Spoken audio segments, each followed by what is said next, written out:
आखिरकार भारत का चंद्रयान-3 बड़ी ही चतुराई से चांद पर लैंडिंग करने में सफल हो चुका है। जो काम रशिया का लूना 25 न कर पाया वो हमारे चंद्रयान ने कर दिखाया। दोस्तों, रशिया का लूना 25 जो कि चंद्रयान से 10 गुना ज्यादा महंगा था, वो भी हमारे सस्ते से चंद्रयान के आगे हार गया। चंद्रयान भले कम पैसों में बना था, लेकिन भारत ने ये दिखा दिया कि इतने कम पैसों में इतने बड़े मिशन को अंजाम कैसे देते हैं। अब दोस्तों, चंद्रयान आखिर आगे क्या करने वाला है, चंद्रयान ने लैंडिंग के 15 मिनट पहले क्या क्या किया और ये कितने समय तक चंद्रयान चांद पर चलेगा, सब कुछ आज हम आपको इस वीडियो में बताएंगे। तो चलिए वीडियो को शुरू करते हैं। दोस्तों, भले चंद्रयान चांद पर उतरने में कामयाब हो चुका है, लेकिन चांद पर उतरने के 15 मिनट पहले जो कारनामे चंद्रयान-3 ने किए वो दुनिया का कोई भी चांद मिशन नहीं कर पाया। बता दें कि भारत का चंद्रयान-2 भी इन्हीं आखिरी 15 मिनट में फेल हुआ था। दरअसल चंद्रयान-3 अपने आखिरी 15 मिनट्स में 4 चरणों से होकर गुजरा। सबसे पहले चरण में चंद्रयान ने रफ ब्रेकिंग फेस को पार किया। इस फेस में चंद्रयान ने अपनी रफ्तार को एक झटके में कम कर दिया और इस फेस में चंद्रयान के पास 690 सेकंड्स का समय था।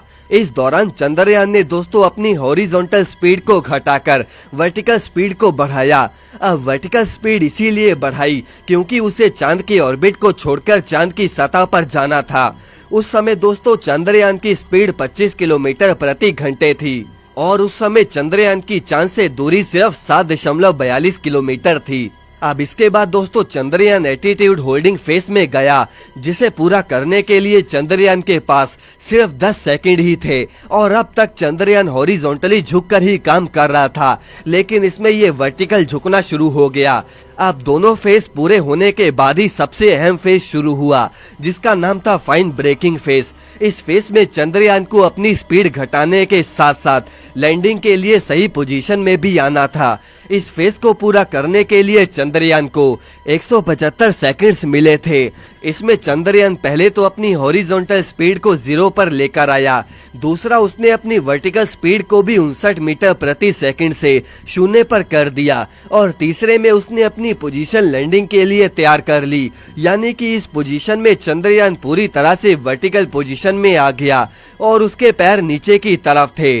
तीसरे फेस में उसकी चांद से दूरी सिर्फ 800 से 133 मीटर ही बची थी और फाइन ब्रेकिंग फेस के बाद चंद्रयान की रफ्तार 0 हो गई और लैंडर में लगे थ्रस्टर्स उसे आगे की गतिविधियों के लिए पावर देने लग गए।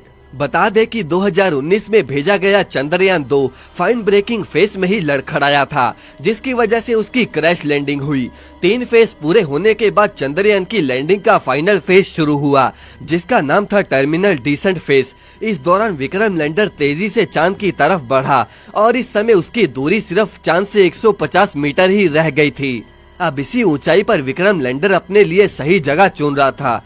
इस फेस में सबसे अहम रोल चंद्रयान में लगे LHDA यानी कि लैंडर हजार्ड डिटेक्शन अवॉइडेंस कैमरे का था। ये कैमरा दोस्तों चांद की तस्वीरें खींचकर लैंडर में मौजूद प्रोसेसर तक पहुंचा रहा था और साथ ही में विक्रम लैंडर के जो सेंसर थे वो भी चांद की जानकारी को प्रोसेसर तक पहुंचा रहे थे और इसी जानकारी से ये प्रोसेसर ने डिसाइड किया कि लैंडिंग के लिए ये जगह सही है भी या नहीं। अगर दोस्तों प्रोसेसर ये बताता कि नीचे जगह सुरक्षित है तभी चंद्रयान नीचे लैंड करता और अगर प्रोसेसर ये कहता कि नीचे जगह सुरक्षित नहीं है तो चंद्रयान कोई नई जगह ढूंढने निकल जाता और फिर से सेंसर्स और LHDA डाटा प्रोसेसर को भेजते और जब तक प्रोसेसर को अच्छी जगह नहीं मिलती तब तक ये ऐसे ही चलता रहता। दोस्तों, अभी फिलहाल चंद्रयान हमारा चांद पर चला गया है और अब इसका रोवर